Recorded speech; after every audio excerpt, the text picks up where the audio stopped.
안녕하십니까. 2021 우리 아이 성장 콘서트 3차 시 마지막 날입니다.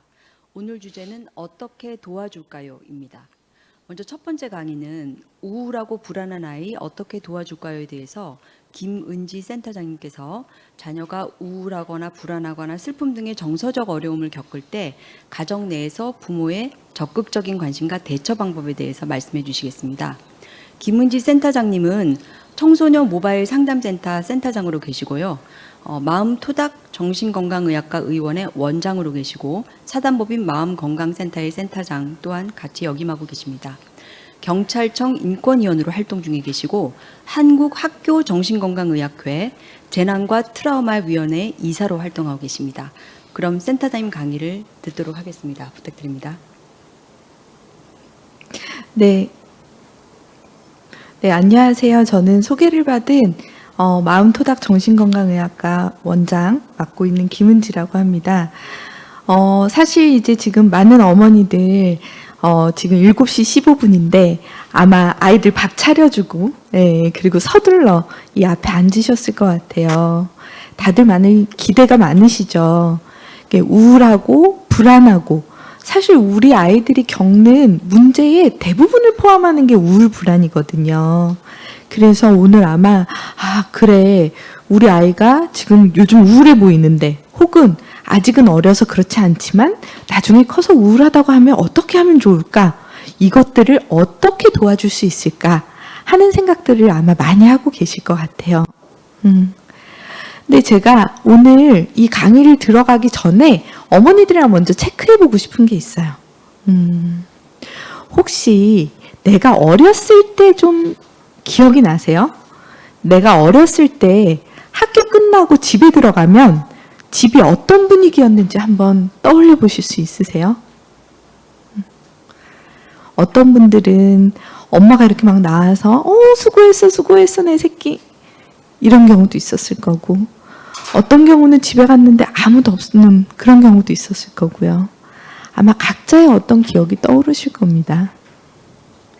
사실 우울, 불안이라고 하는 정서는 우리의 삶의 많은 부분의 그 퀄리티, 컬러, 분위기를 바꿔요.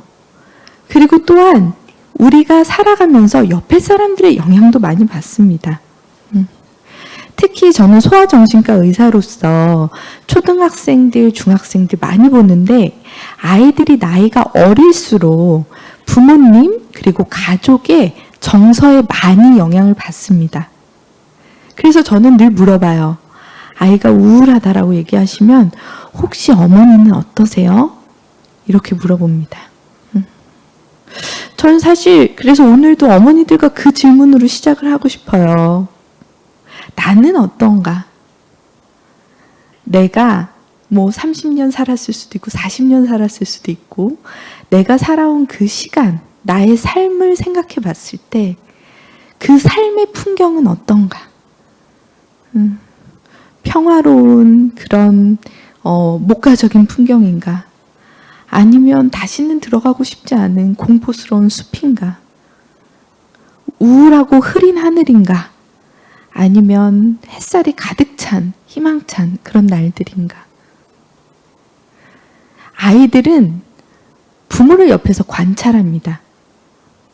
엄마가 삶을 아름답고 반짝반짝한 무엇인가로 바라보면서 살아가면 아이는 그걸 배워요. 작은 일에도 불안해하고 깜짝깜짝 놀라는 엄마가 있으면 아이들은 엄마를 보면서 세상은 무섭구나 이렇게 느낍니다. 나의 삶은 어떤가요?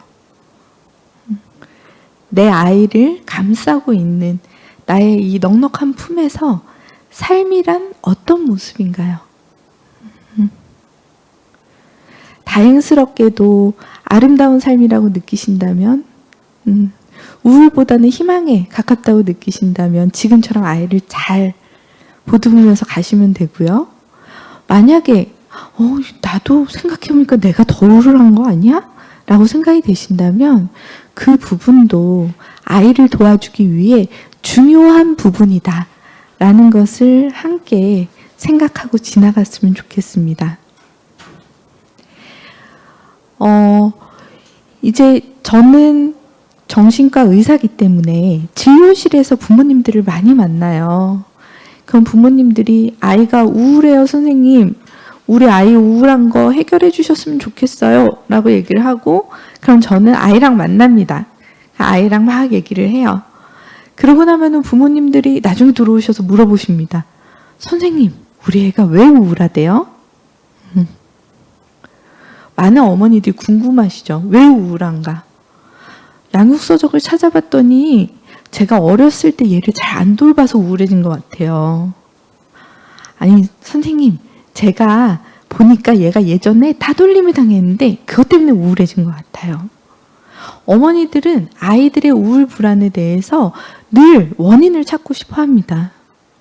왜냐하면 사실은 어머니들이 아이를 많이 사랑하기 때문이에요. 그리고 그렇게 만든 게 혹시 내가 아닐까 하는 그런 걱정들이 들기 때문이죠. 근데 죄송하지만 제가 여기서 어머님들의 그런 많은 걱정들의 70~80%는 사실은 현실적이지 않다라고 말씀을 드려야 될 것 같아요. 우리가 질환, 질병이라고 하는 것은 그냥 마음을 잘 먹는다고 해결되는 것들이 아닙니다. 왜냐? 어머니들 집에서 많이 노력해 보셨을 거 아니에요. 아이랑 산책도 가자. 엄마가 이런 취미 가져볼 테니까 같이 해보자. 엄마 들어줄게. 무슨 일이야? 얘기해봐. 다 해봤는데 안 되는 거잖아요. 사실 질환이나 질병이라고 하는 거는 노력만으로 안 되기 때문에 우리가 병원에서 진료를 하는 겁니다. 애초에 노력을 해서 해결될 것 같으면 병원에서 볼 필요가 없는 거죠. 그렇죠? 사실은 질환, 질병이라고 하는 것은 많은 부분은 질환마다 다르지만 생물학적인 부분을 갖고 있어요. 하지만 물론 명확하게 밝혀진 부분도 있고 아닌 부분도 있지만 중요한 건 엄마가 어떻게 키웠느냐 때문에 질환이 생겼다가 아니라 생물학적인 부분도 함께 있다라는 겁니다. 그래서 흔히 정신과에서는 이런 것을 바이오 사이코 소셜 모델이라고 합니다. 생물학적인 것, 그리고 심리적인 것, 정신적인 것, 그리고 사회적인, 환경적인 부분이 같이 통합적으로 작용을 해서 질병을 일으킨다는 거죠. 예를 들어 볼까요? 타고나기를 굉장히 예민한 아이들이 있어요. 어머니도 아이들 키워보시면 아시겠지만 어떤 애는 어렸을 때부터 우유만 잘 먹여주면 잘 자는 애가 있고 어떤 애는 어렸을 때부터 굉장히 손이 많이 가는 아이가 있어요. 그렇기 때문에 이런 타고난 기질, 바이오, 생물학적인 부분은 어떻게 보면은 엄마가 손댈 수 있는 부분은 아니에요. 근데 거기에다가 어머니가 시댁 스트레스, 남편과의 갈등, 그래서 어머니도 우울해서 아이한테 정서적으로 서포트를 잘 못했어요. 그리고 거기에 소셜, 사회적으로, 경제적으로 혹은 여러 가지 환경들이 또 영향을 미치면 이게 질병으로 빵 터지는 겁니다. 하지만 어머니들이 이렇게 터지고 나면 이 사이코, 심리 그런 부분만 도와주려고 노력을 하세요. 하지만 결과적으로 그거 하나만 해결한다고 질환이 해결되는 것은 아니다. 그리고 또 그거 하나 때문에 생긴 건 아니다. 그래서 우리가 아이들을 도와줄 때는 종합적이고 전문적인 개입이 통합적으로 필요한 거다라고 이해를 하시면 됩니다. 그래서 내 마음속에 내가 얘를 어렸을 때 일한다고 제대로 안 봐줘서 이렇게 된 건가 하는 생각이 들 때 이것은 나 혼자만의 문제가 아니라 통합적인 여러 부분이 작용을 한 거다라고 스스로를 조금 이렇게 안심시키시는 것이 좋겠습니다. 사실 우울증, 불안증 있는 아이들 어떻게 도와줄 것인가의 대부분은 이제 어머니들이 원하는 건 그런 거예요. 어머니들이 집에서 뭘 해주면 좋겠어요? 라고 이제 물어보시는데, 근데 제가 그 전에 한 가지 짚을 게 있어요. 뭐냐. 부모님이 집에서 노력해서 해결할 수 있는 부분들, 도와줄 수 있는 부분들 있는데요. 근데 먼저 이런 경우에는 꼭 병원에 데려가야 한다. 혹은 때로는 입원 치료가 필요하다 하는 부분을 기억해 두시는 게 중요합니다. 왜냐하면 이런 사인들이 있을 때 집에서 그냥 데리고 있으면 상황이 더 심각해져서 극단적인 상황이 생길 수 있기 때문입니다. 어머니들 제가 이렇게 말씀드리니까 어떤 거겠다 하고 머리에 딱 떠오르세요? 이게 흔히 생각하다시피 아이가 이제 극단적인 생각, 그만 살고 싶어, 죽고 싶어 이런 걸 얘기할 때 자해, 기타 이런 부분이 있을 때 그리고 또 하나는 우울, 불안 때문에 기능에 문제가 생길 때예요. 해야 하는 어떤 것들을 해내지 못할 때, 학교를 못 갈 때, 그리고 교우 관계에서 완전히 단절될 때, 그리고 부모와의 관계에서 빈번하게 폭력적인 상황이 생길 때, 이런 경우들은 반드시 병원의 도움이 필요합니다. 그리고 때로는 정확한 평가를 위해서 병원이 도움이 필요할 때도 있어요. 특히나 우울증에서도 여러 가지 정신병적인 증상, 환청이나 이런 것들이 있을 수 있기 때문에 그럴 때는 병원의 도움을 받아야 합니다. 그래서 제가 지금 두 가지 우리가 아이들의 어려움은 온전히 엄마의 책임 때문에 생긴 건 아니다. 여러 가지를 살펴봐야 한다. 그리고 이런 경우에는 병원을 데려가는 게 좋겠다. 꼭 생각하셔야 되는 두 가지를 말씀을 드렸습니다. 그럼 이제 조금 편안하게 그러면 내가 엄마들이 집에서 어떻게 하면 좋을까 하는 부분을 좀 말씀드리려고 해요. 제가 진료실에서 어머니들한테 많은 소망들을 들어요. 선생님, 우리 아이 이렇게 도와주셨으면 좋겠어요. 그래, 뭔데요? 얘기해 보세요. 그러면 우리 아이가 불안이 높은데 불안을 안 느끼는 애로 만들 순 없나요? 혹은 얘가 너무 예민해요, 선생님. 우리 애 좀 묻어내줬으면 좋겠어요. 또는 우리 애는 왜 이렇게 느리고 매사에 의욕이 없는지 선생님, 우리 애를 열정적인 아이로 만들고 싶어요. 다른 아이들보다 용감한 아이로 만들고 싶어요. 이런 이야기들을 하십니다. 제가 지금 말씀드린 예 들으면서 어떤 생각이 드세요? 저는 이렇게 머릿속에 미션 임파서블 이렇게 딱 떠오릅니다. 아까 처음에 말씀드렸듯이 아이들이 가지고 태어나는 게 있습니다. 그 가지고 태어나는 걸 우리가 기질이라고 하는데 근데 이 기질을 부모님들이 전면적으로 거부를 하실 때가 있어요. 원래 느리고 그리고 뭔가 천천히 하는데 즐거움을 느끼는 아이를 열정적인 아이가 돼야 돼 라고 하면 너는 잘못됐어 하는 얘기입니다. 느린 거 잘못됐어. 그럼 그 아이는 어렸을 때부터 어떤 느낌을 받느냐? 나는 생겨먹기 이렇게 생겨먹었는데 이렇게 생겨먹은 게 잘못됐나 봐. 나는 소심한데 용기가 없는 아이니까 잘못됐나 봐. 그러면서 스스로를 미워하게 돼요. 우리가 흔히 말하는 자존감이 떨어지는 거죠. 그렇게 자존감이 떨어진 아이들은 대인관계에서도 소극적으로 되고 쉽게 예민해지고 그리고 무언가 세상에 자신 없게 되죠. 흔히 우울, 불안이 생기게 됩니다. 그렇기 때문에 어머니들이 갖고 있는 소망은 때로는 조금 아이에 맞춰서 조정이 필요할 때가 있어요. 그럼 어머니들 그런 생각을 하실 겁니다. 그럼 우리 애는 내가 이런 게 답답한데 원래 타고나기를 그런 건가? 어떻게 알 수 있지? 그럴 때에는 심리, 정신과 전문기관을 방문을 해서 아이의 어려운 점에 대해서 전문가랑 상담을 해볼 수 있어요. 특히 심리검사를 하면은 아이의 기질이나 또 나의 기질, 우리 아이랑 나랑 궁합이 잘 맞는지 안 맞는지, 내가 아이한테 과도한 기대를 하고 있는지 아니면 적정한 기대를 하고 있는지 이런 것들을 선생님과 이야기할 수 있습니다. 그렇게 내 아이에 대해서 정확하게 평가를 하고 그리고 나는 어떤 사람인지를 또 정확하게 평가를 하고 그리고 그 안에서 현실적인 목표를 세워야 돼요. 종종 어떤 엄마들이 그런 얘기를 해요. 선생님, 저는 우리 아이가 아무런 어려움 없이 크게 제가 도와줄 거예요. 어머니가 그 삼성 회장쯤 돼도 쉽지 않은 일이겠죠. 그쵸? 네. 선생님, 저는 우리 아이 앞길에 있는 모든 어려움을 제거해 줄 거예요.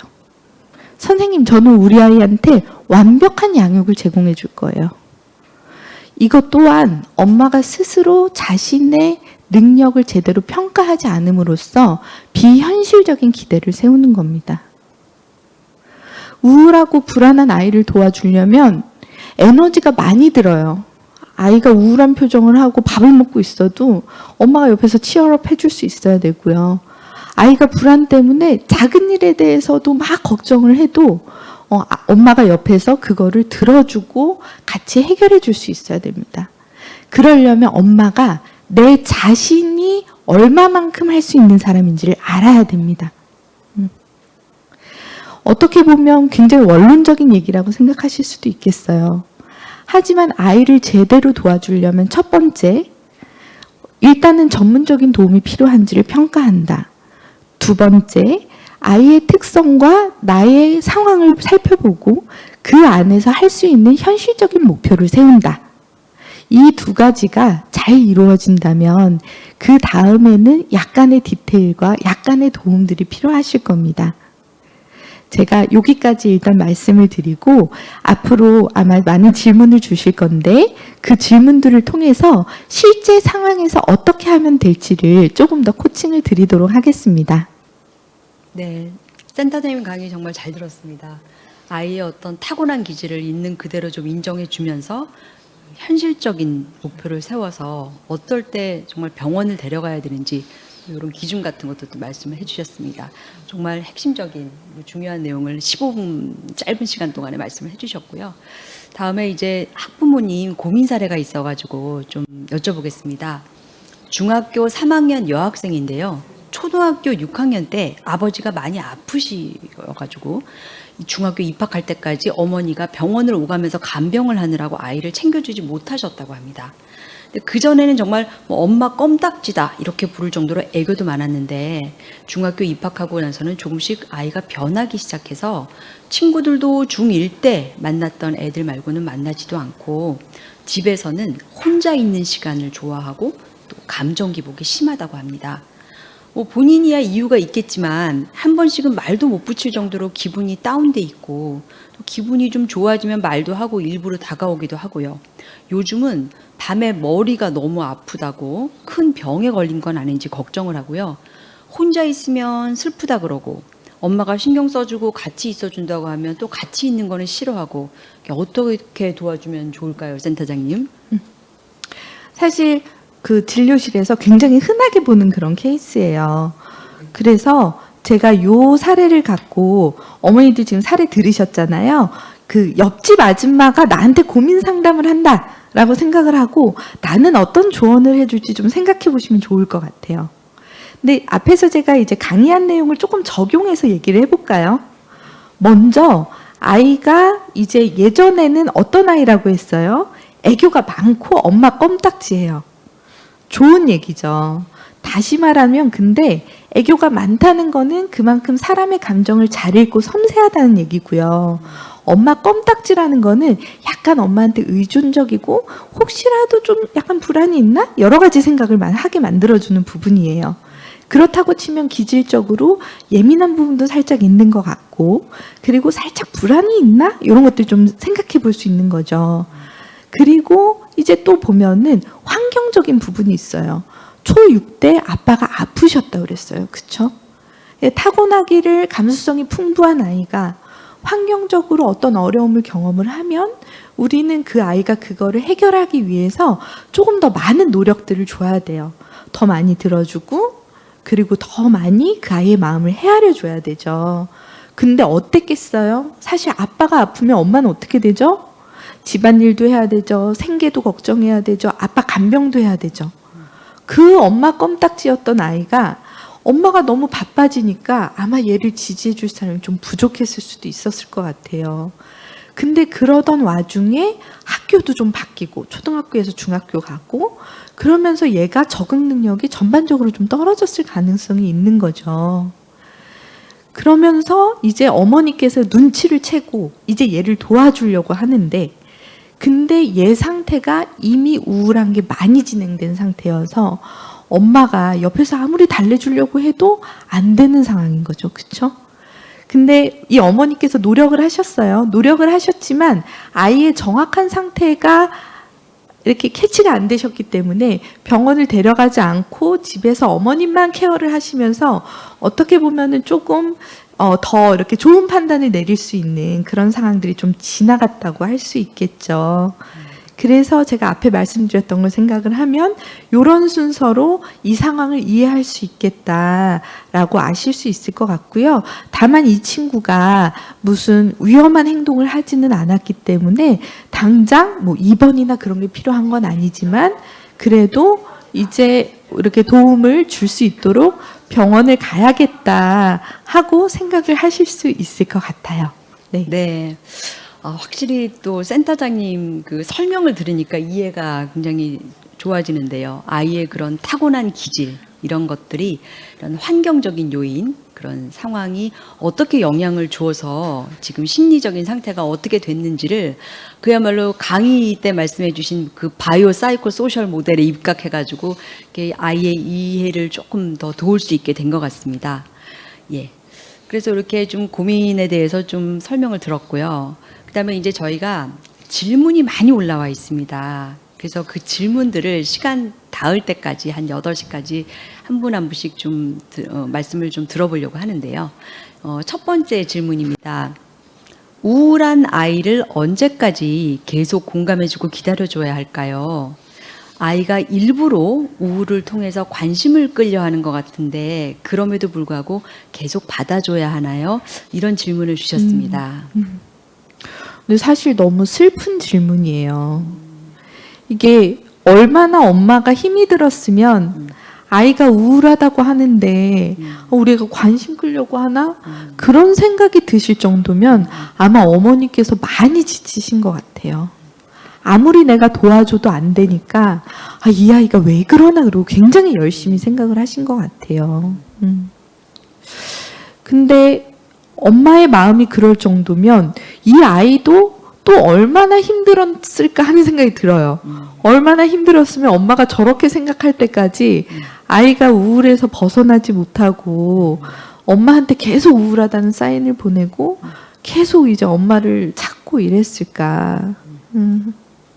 저는 어머니들한테 요 예를 들어드리고 싶은데 어머니들 이렇게 밖에서 일할 때 혹은 이제 동네 아줌마나 학교 이제 아이 학교 엄마들이랑 뭐 다툼이 있거나 그러면 어떻게 하세요? 많은 어머니들이 남편한테 이릅니다. 내가 오늘 이런 일이 있었는데 정말 짜증나지 않아? 정말 문제 있지 않아? 왜 나한테만 이러는 거야? 이제 이런 투정을 부리겠죠. 근데 옆에서 보면 어떤 생각이 드냐 하면 아니 나이 40 먹은 아줌마가 왜 남편한테 저렇게 혓짧은 소리를 내? 이런 생각을 할 수 있죠. 근데 그게 다 이유가 있어요. 뭐냐 하면 우리가 힘든 일을 경험을 하면 어떻게 되냐 하면 본능적으로 애착 대상을 찾아가요. 그리고 퇴행을 합니다. 왜냐하면 나한테 필요한 정서적인 자원을 더 많이 끌어오기 위해서 아기 때처럼 귀여운 표정으로 나 힘들어 징징징 하는 거예요. 그러면은 당연히 보살핌을 제공을 하겠죠. 아이들도 마찬가지입니다. 우울하거나 불안하거나 트라우마를 입으면 엄마한테 더 많은 정서적인 지지를 끌어내기 위해서 징징거리기 시작을 해요. 근데 중요한 게 뭔지 아세요? 그때 그걸 잘 채워줘야 된다는 겁니다. 그거를 충분히 잘 채워줘야 아이가 그 고비를 넘어갈 수 있어요. 근데 그거를 못 채워주면 어떤 일이 발생하냐 하면 제가 진료실에서 많은 분들한테 그런 얘기를 듣는데요. 선생님, 저희 남편은 제가 출산할 때 글쎄 친구들이랑 술 먹으러 나간 거 있죠. 그런 걸 우리가 애착 트라우마라고 하는데 내가 정말 중요한 사람이 필요할 때 그 사람이 나를 서포트해주지 않으면 그게 또 트라우마로 남아서 이후에 계속 우울을 조장하는 그런 중요한 요인이 됩니다.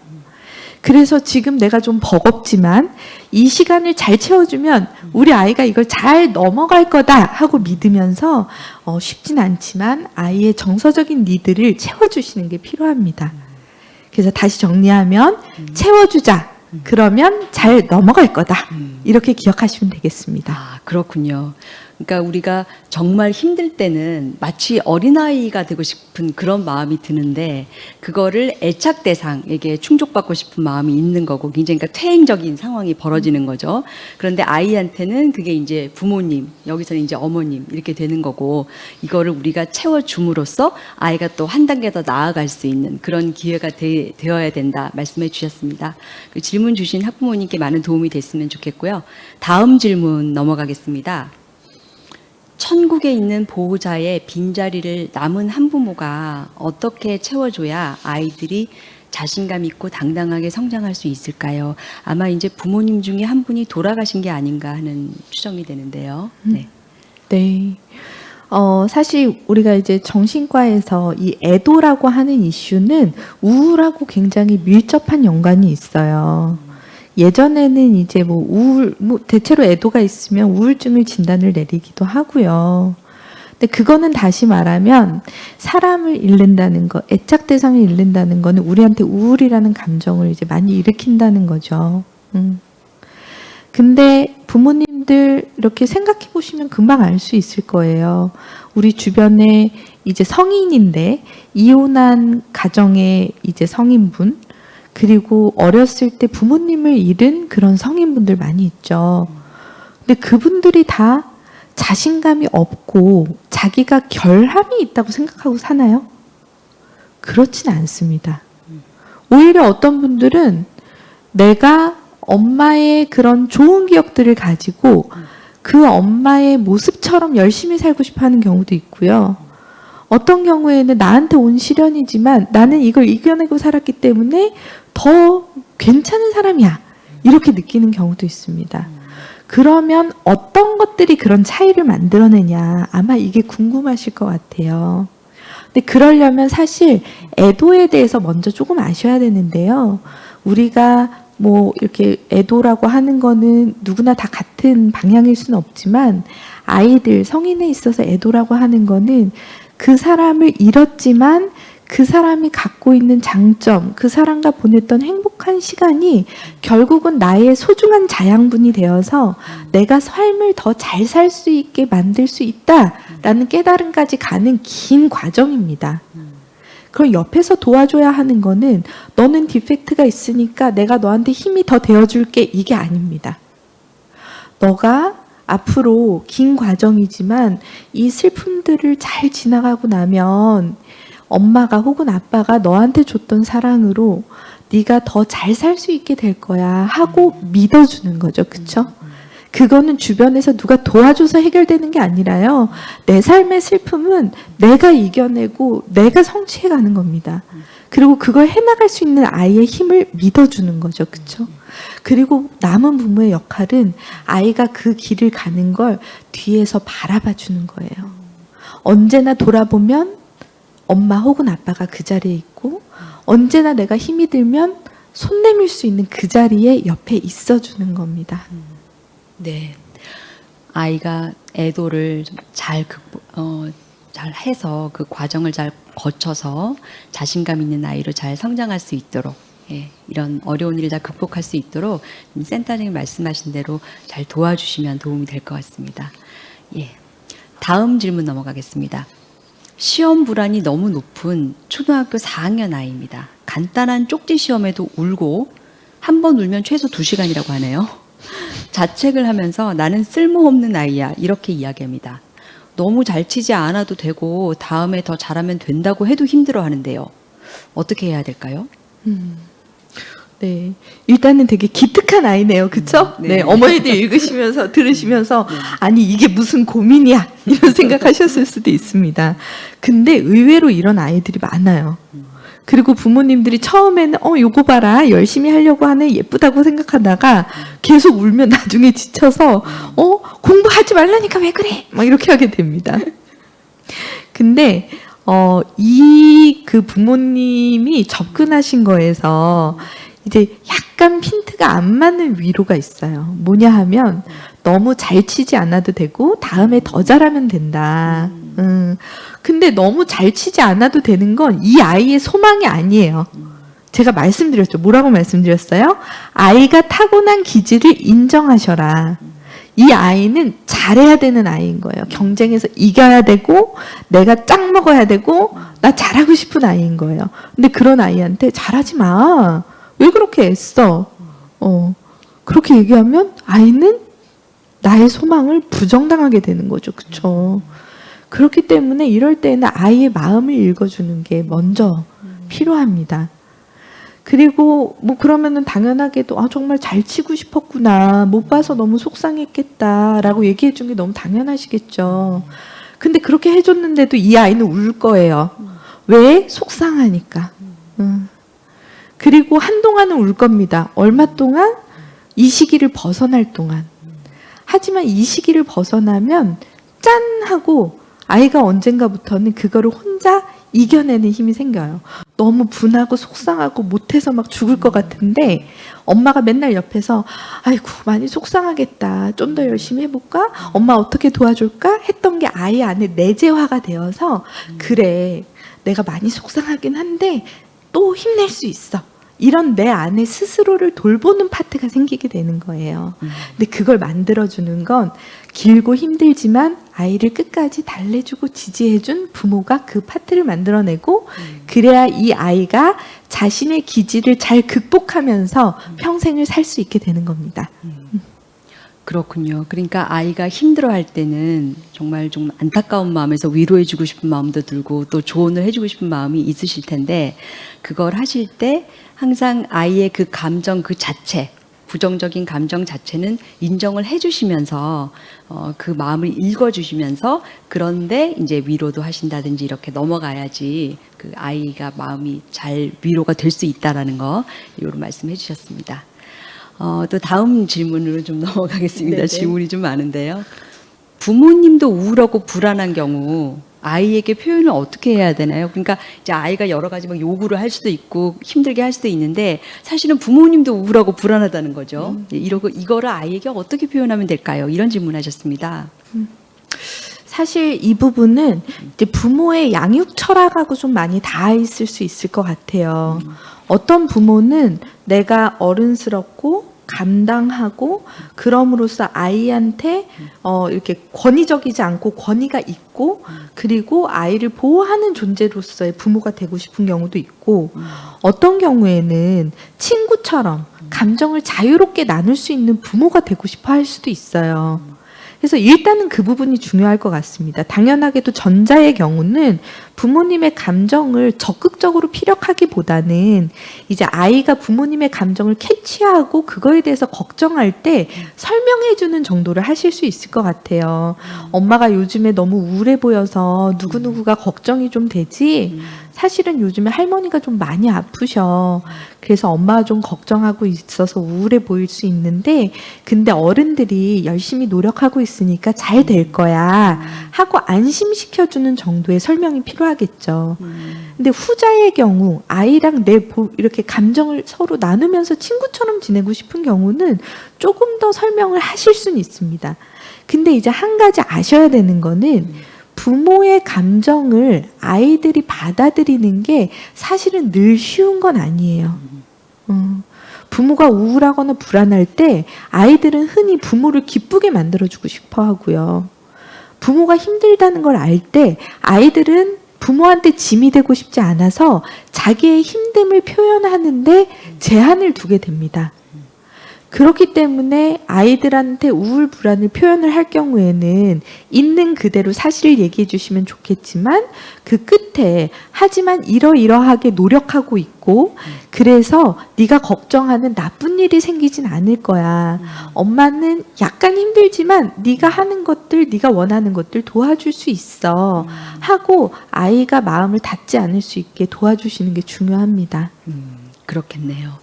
사실 아이 입장에서는 본인이 의지하는 부모님이 우울하고 불안하니까 이 무슨 청천벽력 같은 소리겠습니까? 맞습니다. 네. 그런데 그거를 너무 과잉해서 또 해석하거나 또 혼자 상상해서 사실과 다르게 또 그럴 수도 있으니까 오히려 솔직하게 좀 설명을 해주고 하지만은 뭐 그렇게 너가 생각하는 것처럼 그렇게 큰일 날 상황이 아니라 있는 그대로 사람이다 보면 우울할 수도 있고 네, 불안할 네, 수도 네, 있는 네, 것처럼 맞습니다. 예 네. 그렇게 그냥 설명을 해주시는 게 도움이 되겠다 이렇게 답변을 해주셨습니다. 저도 가끔씩 아이들이 진료실에 와서 물어봐요. 선생님은 왜 이렇게 피곤해 보여요? 어떻게 알았어? 너 쪽집게네. 선생님 사실 피곤해. 근데 오늘 아침에 선생님 홍삼은 먹었거든. 괜찮아. 다 얘기해. 선생님 다 들어줄 거야. 그러니까 막 다 얘기하고 싶어지는데요. 네네. 예. 한 10분 정도 남았는데 네네. 조금 더 질문을 드릴 수 있을 것 같습니다. 네네.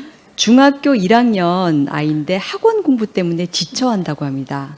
학원 공부를 놓을 수도 없고 또 공부하기에는 마음이 심란하고 어떻게 안정적으로 키워야 할까요? 이런 질문하셨거든요. 공부 문제 때문에. 네, 이거 완전 현실 질문입니다.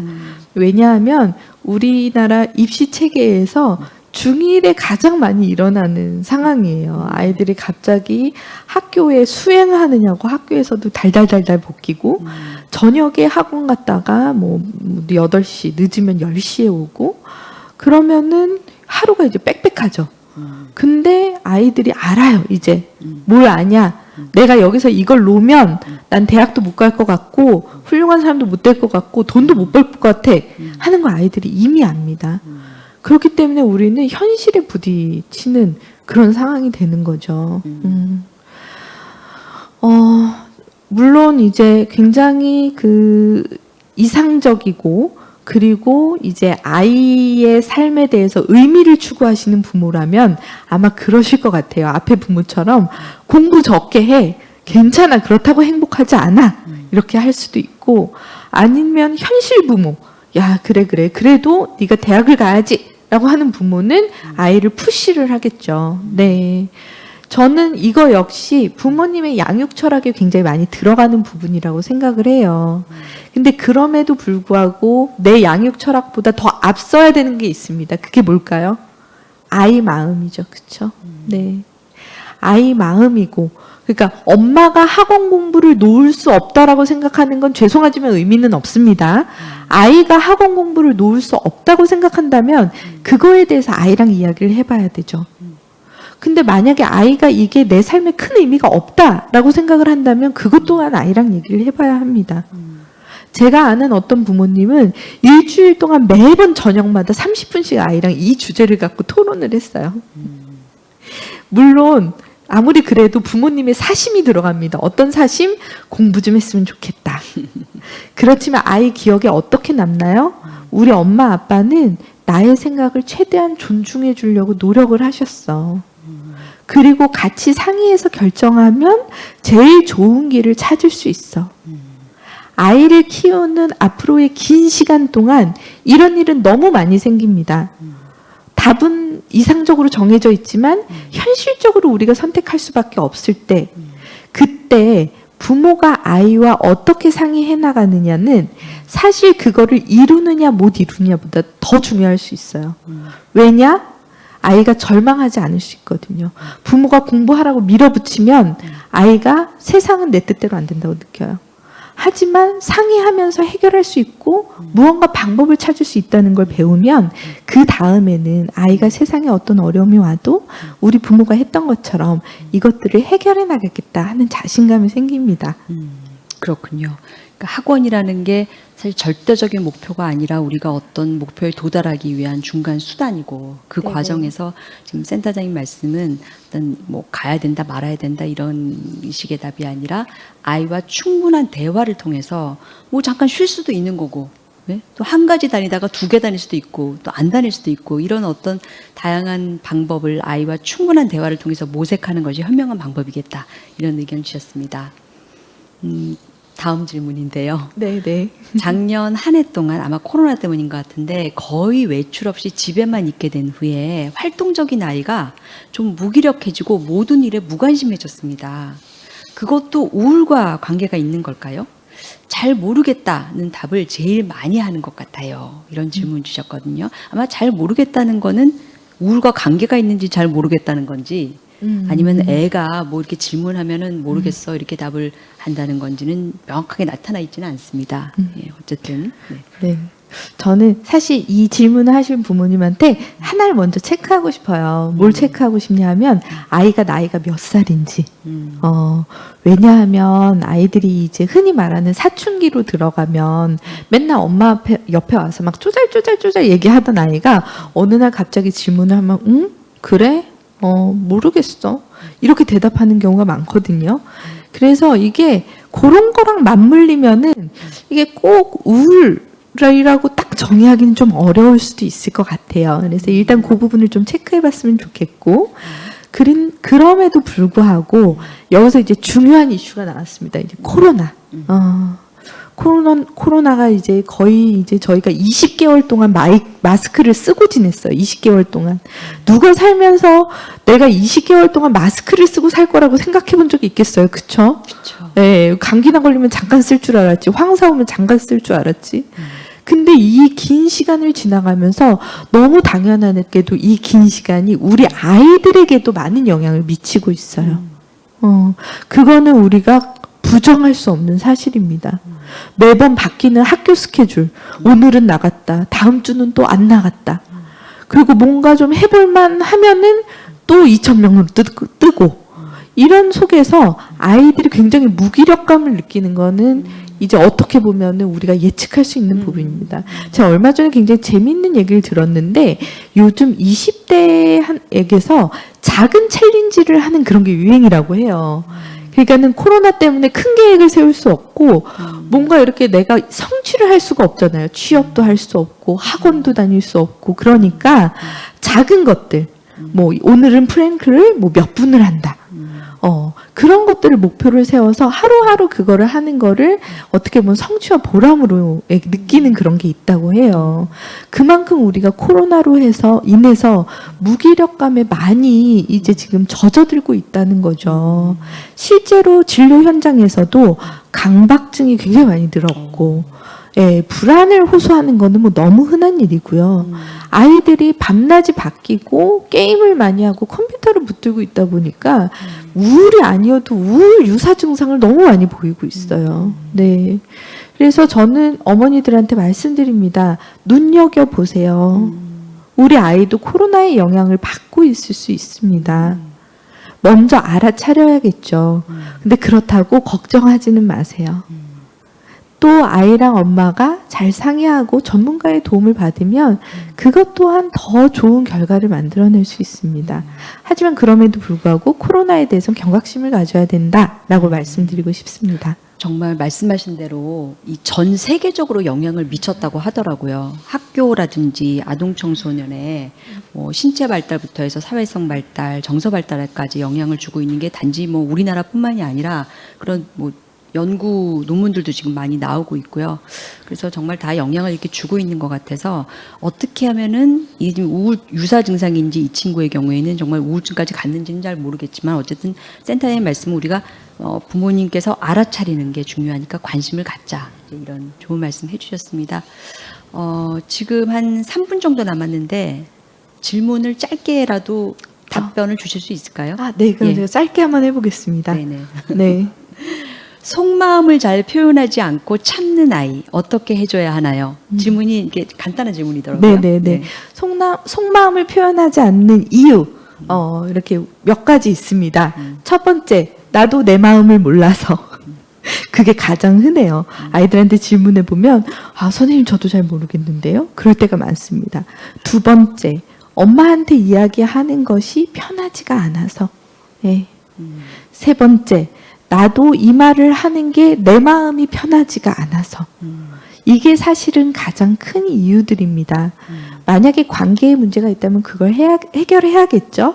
하지만 너무 내가 싫어서 아이가 말을 안 한다 하고 부정적인 회로만 돌리는 거는 어머니들한테 도움이 안 되니까요. 혹시 아이들이 표현하기 어려워하는지 한번 체크해 보시는 게 좋겠습니다. 네. 어느덧 시간이 다 돼서 이제 김은진 센터장님 강의와 또 사례 토의와 질문과 대답 시간을 좀 마무리해야 될 것 같은데요. 정말 감사합니다. 네. 감사합니다. 네. 두 번째 강의로 또 저희가 넘어가야 돼서 좀 소개를 드리겠습니다. 지금 여러분이 2021 우리 아이 성장 콘서트 3차 시 마지막 날이고요. 오늘 주제는 어떻게 도와줄까요? 입니다. 두 번째 강의는 위기에 처한 아이, 어떻게 기회로 바꿀까요?에 대해서 박준성 원장님께서 자녀가 분노 조절의 어려움이나 자해 혹은 자살 충동 등 어려움이 있을 때 부모님이 대처할 수 있는 행동 요령에 대해서 말씀을 해주시겠습니다. 박준성 원장님을 소개를 드리면요. 두드림 정신건강의학과 원장으로 계시고요. MBC 생방송 오늘 아침 고정 패널로 활동하셨습니다. 그리고 EBS의 달라졌어요 시리즈의 전문가 패널로도 활동하셨고요. 현재 위기 청소년 대상 인지 행동 치료 전문가이기도 합니다. 그럼 원장님 강의를 부탁드립니다.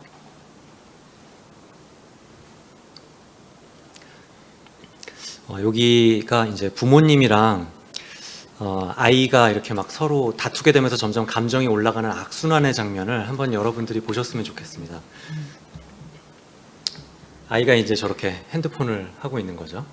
그러면은 이제 그만하고 밥 먹자. 철수야, 영희야. 지금 역할극 해야 되는 거죠? 네네네네. 네네. 알았어. 이쪽도 좀 보여주시겠어요? 네. 그렇죠.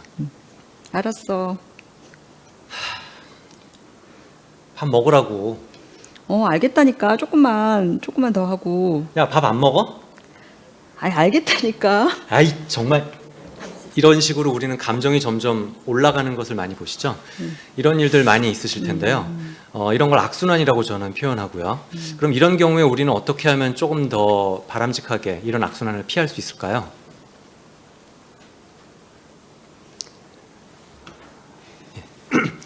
잘 지시하는 방법을 좀 간단하게 말씀드리면 맨 먼저 이게 정말로 못하게 해야 될 중요한 행동인가라는 걸 판단해 주시고요. 그 다음에 지시는 딱 한 번만 하세요. 자, 그만 스마트폰하고 와서 밥 먹자. 한 번 말했어요. 그 다음에 얘가 계속 하고 있어요. 그러면은 이렇게 스마트폰을 애가 하고 있잖아요. 그러면 그 하고 있는 손을 이렇게 방해를 하는 거죠, 우리가. 그리고 말은 하지 않고 이렇게 아이를 쳐다봅니다. 이게 지금 방역 수칙을 지키기 위해서 저희가 직접 역할극을 보여드리진 못하는데 어쨌건 이렇게 살짝 방해를 하면서 말은 안 하고 이렇게 쳐다만 보고 있는 거예요. 짜증을 내지 않을까요? 그렇죠. 애가 네. 짜증을 낼 수 있어요. 네. 근데 어쨌건 여기서 살짝 막으면 얘가 막 도망치면서 나 조금만 이러면서 막 딴 데로 도망치기도 하고 막 화를 내기도 하고 막 여러 가지 반응들을 보입니다. 그럴 때 우리는 말을 하지 않아요. 그리고 애가 멈출 때까지 그대로 이 자세를 유지하는 겁니다. 이게 생각보다 성공률이 높아요. 100%는 아니지만 80% 정도는 성공합니다. 예, 다음이요. 이때 이제 애가 화내거나 짜증내는 경우가 많거든요. 그러면은 역시 말없이 하게 하기를 유지합니다. 그냥 가만히 우리가 자세를 유지하고 그냥 가만히 보면요. 이게 생각보다 되게 무섭습니다. 그다음에 이제 얘가 뭐 협상을 하려 한다거나 뭐 5분만 더 하고요 뭐 이런 얘기 하면은 한 번은 해줄 수 있습니다. 그러면은 이제 5분 알람을 딱 맞춰 놓으시고 5분 뒤에 딸랑딸랑 울리면은 그냥 딱 가서 그때 또 다시 이렇게 딱 말없이 하게 하기를 하시면 되고요. 얘가 굉장히 공격적인 행동을 한다거나 또는 폭력적인 행동을 하면 바로 다음에 말씀드릴 온몸 잡기를 좀 해보실 수 있고요. 그 다음에 이제 그 투덜거리지만 하면 대개 어머님들이 여기서 뭘 투덜거려 그러면서 막 화내시거든요. 근데 그러지 마시고 그래, 이 되게 힘든 거예요. 얘는 이걸 자제하는 게. 우리는 이 자제력 훈련을 지금 시키고 있는 겁니다. 이 온몸 잡기는 사실은 쓰지 않으시기를 바래요, 평생. 그런데 제가 굉장히 심각한 친구들을 많이 보거든요. 저는 사실 이렇게 흉기를 든다거나 아버지가 아이를 때리는 학대나 뭐 이런 사례들도 많이 보는데요. 그러다 보니까 정말로 위험한 상황들에 가지 않도록 하기 위해서 뭘 할 수 있을까 그런 방법들을 많이 찾게 돼요. 그래서 지금 저보다 앞에 강의하셨던 분들은 굉장히 이제 좋은 얘기를 많이 하셨는데 제가 지금부터 말씀드리는 얘기는 조금 상식을 벗어난 얘기들이 많습니다. 그래서 왜 앞에 얘기들과 달라요? 라고 하신다면 달라야 됩니다. 왜냐하면 이게 상황이 달라요. 정도가 달라요. 그래서 온몸 잡기는 오늘 또 이게 방역 수칙 때문에 안 되기 때문에 이게 우리 말 안 듣는 우리 아드님이나 따님이라고 생각해 봅시다. 이 친구가 예를 들어서 나를 때리려고 할 수 있어요. 또는 뭐 이 친구가 뭐 나한테 발로 차려고 하는 경우도 있고요. 저는 뭐 물론 흉기를 가지고 하는 경우도 있고요. 그러면 이 상태에서 앞에서 얘를 갖다가 꽉 껴안으려고 그러잖아요. 그러면은 얘가 나를 때려요. 깨물고 침 뱉고 발로 니킥 날리고 그래요. 그래서 앞으로 안으면 안 돼요. 근데 여기서 우리가 그러면은 얘한테 어떻게 말로만 하려고 할 수가 없잖아요. 얘가 위험한데. 얘를 때리려고 하시는 분들이 많은데 그러면 안 되거든요. 위험한 순간에 우리는 얘 한 손을 잡거나 어째서든 휙 이렇게 당겨가지고 애 뒤쪽으로 위치해야 돼요. 뒤에서 접근해야 돼요. 그 다음에 자녀의 뒤에 서가지고 얘를 갖다가 확 껴안는 거예요. 그렇게 하는데 애랑 이렇게 가슴 높이로 하고요. 팔이 이렇게 빠져나가면 이 팔로 저를 때려요. 그렇기 때문에 팔을 갖다 이렇게 포함해서 잡아야 돼요. 그런데 이거를 목을 조이는 상태가 되면 100% 얘가 다음번에 어머님 목을 조를 수 있어요. 그렇기 때문에 목이 졸리면 절대 안 돼요. 가슴 부위로 하셔야 되고 꽉 누르셔도 돼요. 그 다음에 머리 높이가 비슷하면 그 머리를 꽝 하면 이제 별을 보시게 되세요. 그래서 머리를 살짝 이렇게 피하시는 게 필요해요. 그 상태에서 두 분이 같이 서가지고 막 이렇게 몸부림을 치게 되면 넘어져요. 그러면서 다쳐요. 그렇기 때문에 천천히 같이 주저앉아야 돼요. 그래서 다리를 갖다가 무릎을 툭 치면서 같이 이렇게 엎드리듯이 주저앉아요. 그렇게 엎드리면서 내가 깔리면 굉장히 무거워요, 얘가. 그렇기 때문에 내가 얘를 갖다 올라타야 돼요. 그러면서 꼭 안으면서 아이를 올라탄 상태에서 그레꼬로망으로 들어가는 거죠. 이제 레슬링으로 들어가시는 거예요. 그러면서 이 상태에서 아이가 굉장히 욕을 하면서 막 반항을 하고 심한 위험한 행동을 하면은 힘을 더 세게 주고요. 애가 지쳐가지고 힘을 좀 빼면 우리도 살짝 힘을 빼는 거예요. 자, 그러면서 아이가 진정될 때까지 있는데 초등학생이면 한 5분 안에 다 진정이 대체로 되고요. 중1, 2 정도 되면 2시간을 가기도 해요, 이게.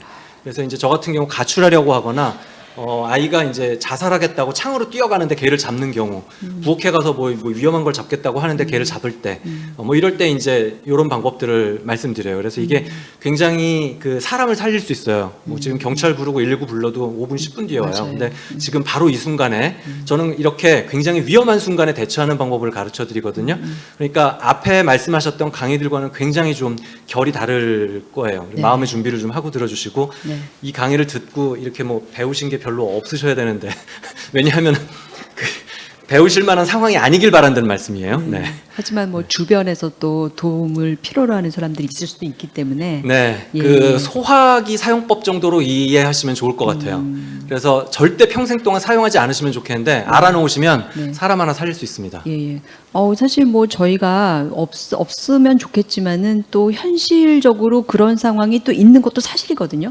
퍼센티지는 적지만, 근데 정말 뒤에서 이렇게 온몸 안기 이런 거 이렇게 좀 팁이 될 만한 것들을 지금 실시간 뭐 진료실 현장에서도 많이 경험하신 다양한 정도의 그 행동 문제가 있는 아이들에 대한 어떤 대처 방법은 간략하지만은 좀 팁을 주셨습니다. 저희 원장님께 그 좀 질문들이 많이 올라와서 이제 몇 가지 좀 심도 깊은 그 좀 토의를 좀 드리고 싶은데요. 첫 번째 위기 상황인데요. 이제 지금 주제 자체가 좀 위기 상황에 있는 아이들이거든요. 이 화가 나면 표현하는 법을 모른다고 합니다. 그러다 보니까 자신에게 화가 나고 우울할 때가 있는 것 같은데 어떻게 해야 될까요? 그 자해 손목에 자해를 하는 아이인데요. 중3짜리인데 어떻게 하면 좋을까요? 이런 질문을 주셨습니다. 지금 이것과 관련된 질문들이 굉장히 많이 있더라고요. 그래서 저희가 이제 몇 개를 좀 모아봤는데요. 아까 그렇게 화가 나는데 감정 표현을 못 하겠다고 막 이러는 친구가 그렇게 막 괴롭다 보면 우리 어떻게 돼요? 괴로울 때 어떻게 하세요? 너무 괴로우면은 이러다가 벽을 주먹으로 치지 않습니까? 그거 자해예요. 그다음에 막 소리를 지르죠. 으아 하고 소리를 지르잖아요. 그거 자해예요. 목이 자해예요. 목이 날아가요. 그다음에 이제 막 그 침대를 치는 친구도 있고 막 울면서 머리를 집어 뜯는 친구도 있고 이게 다 자해의 시작이고요. 요게 이제 조금씩 우리가 그러니까 제 말씀은 뭐냐면은 보통 사람도 쓴다는 거예요, 이 방법을. 그리고 자해에 대한 흔한 오해가 이거를 우리가 관심 받으려고 한다, 원하는 걸 얻으려고 한다, 우리 어른을 협박하려고 한다 이런 얘기들 많이 하시는데 이 이유가 있을 수도 있어요. 섞여 있을 수도 있는데 제가 드리고 싶은 말씀은 그게 전부가 아니라는 말씀을 꼭 드리고 싶어요. 자해를 하는 상당히 깊은 이유, 상당히 근본적인 이유는 너무너무 고통스러워서요. 여러분도 아까 괴로울 때 막 머리를 뜯잖아요. 괴로우면 우린 뭐든 하게 돼요. 괴로운 나머지 벽을 치고 막 혀를 깨물고 막 숨을 참고 자기 목을 집어뜯고 막 별짓을 다 해요. 가슴을 쳐요 막. 근데 여기에서 고통을 회피하려고 하는 방법 중에 하나가 손목을 긋거나 자해를 하는 거예요. 그 다음에 피어싱 하는 것도 그렇고요. 용기가 부족해서, 죽을 용기가 부족해서 자해를 하는 게 있고, 그 다음에 이게 죽는 거는 차마 못하겠으니 내가 이런 자해를 하면서 하는 경우가 있고, 나중에 이걸 많이 하다 보면 자해를 하면서 쾌감이 온다고까지 해요. 그러니까 이런 여러 가지 이유가 섞여 있을 수 있다는 것을, 아까 그 관심 받으려고 많이 아니다. 일단 오늘 강의 다 까먹으셔도 자해를 하는 목적이 여러 가지일 수 있다는 것만 이해해 주셔도 저는 참 오늘 강의에 보람이 있을 것 같습니다. 자, 그럼 이런 경우에 어떻게 대처를 할 거냐? 많은 분들이 왜 그래? 이런 거니? 저런 것 때문에 그래? 엄마가 이래서 그래? 뭐 이러면서 막 걱정하면서 막 이렇게 대처하시는 분이 있고, 또 막 화를 내는 분이 있어요. 너 이렇게 하면 어떻게 해야겠다는, 네 부모는 어떻게 생각하겠니? 이러면서 막 혼내고 이런 대응이 하나 있고요. 강력한 대응을 할 때가 있고, 완전 반대쪽으로는 아무렇지도 않은지 쟤 못 죽어. 아유, 괜찮아. 냅둬. 뭐 별거 아니라는 듯이 막 이렇게 하는 대처가 있어요. 되게 양극단적이죠. 자, 저는 이런 것들이 안 좋다고 봅니다. 보다 근본적인 이유를 찾아야 된다는 건 뭐 대충 아시겠지만, 사실은 이 친구들의 근본적인 이유를 찾아 들어가다 보면요, 굉장히 걱정과 불안이 많은 경우가 많아요. 특히 사회 불안, 낯가림, 학교 가는 게 되게 불편한, 친구들의 따돌림이 불안한, 막 이런 친구들도 많고요. 혼날까봐 무서운 게 있어서 뭐 이런 것도 많고, 사람들한테 사랑받고 싶을 때 애들이 나를 사랑해주지 않아서 사회적 욕구, 그다음 성취 욕구, 성적이 떨어져가지고 이게 여러분한테는 익숙하신지 모르겠는데요. 저한테는 그 중학교 3학년 때 뭐 과고 가려고 막 공부하면서 전교 1, 2등 하다가 성적이 이번에 2개 틀려가지고 5등으로 떨어졌어요. 바로 죽겠다는 거예요. 성취 욕구가 높은 친구들 같은 경우 그게 안 되면 죽고 싶어져요. 그 다음에 이제 욱하고 충동스러운 애들도 있어요. 이 친구들도 이렇게 뭐가 조금만 걸핏 내 뜻대로 안 되면 그냥 팍 죽고 싶어지는 쪽으로 가거든요. 그러니까 이런 근본 이유를 찾아야지, 겉에 뭐 얘가 뭐 원하는 거 얻으려고 뭐 그게 다가 아니라는 거죠. 그래서 이런 근본 이유가 뚜렷하게 있으면 거기에 대한 치료도 좀 들어가야 되는 거고, 극단적으로 혼내거나 극단적으로 아무것도 아닌 것처럼 하지 마시고 그 중간을 좀 잘 찾아야 돼요. 여기쯤으로 갈지 여기쯤으로 갈지. 그 자동차 보험에서도 뭐 완전히 뒷차만 가해자, 앞차만 100% 실수 뭐 이런 거 없잖아요. 되게 뭐 8대2, 7대3 이러잖아요. 그런 것처럼 그 손해 사정을 좀 잘 해야 되는 그런 부분들이 좀 있다는 거고요. 그럼 당장 극도로 애가 되게 괴로워할 때, 애가 막 그 손목을 그으려고 하는 걸 엄마가 발견했어. 그럼 어떻게 해야 될까? 그럴 때 이제 우리는 굉장히 괴로워한다면은 저희는 자해를 할 수도 있다고 봐요. 이 말을 되게 이상하게 생각하세요. 어떻게 자해는 절대 하면 안 되는 거 아닌가요? 막 이렇게 얘기하시는데, 저희는 자해를 하더라도 약간의 가벼운 형태로 대체를 할 수 있다면 할 수 있다고 봐요. 예를 들어서 칼날로 커터칼로 하던 애가 칼 등으로 자해를 하는 걸 우리가 권하는 거예요. 그러면은 얘가 그거를 한다. 그러면 정말 고마운 일이에요. 예. 그 다음에 또 커터칼로 자해를 하는데 그거를 눈썹 칼로 자해를 한다. 이것도 약간 나은 형태예요. 이런 식으로 우리는 조금씩 그 강도를 낮춰가면서 얘가 그 괴로운 상황에서 그걸 안 하면 미치는 거예요. 그러니까 이 칼로 긋다가 벽을 쳤어요. 그러면 야, 잘했다. 이건 마치 30점 맞던 애가 40점 맞을 때 너 40점이 성적이니? 이런 게 아니라 야, 그래도 10점 올랐네? 라고 얘기해 주자는 얘기예요. 그래서 그 효과는 비슷하게 가면서 자해와 이전에 하던 자해보다, 부작용은 이전의 자해보다 조금 작은 쪽으로 간다면 우리는 조금씩 한 보라도 진전할 수 있다. 이런 말씀 드리고 싶고요. 이 위기를 기회로 전환할 수 있는 좋은 방법이에요. 이 시기가.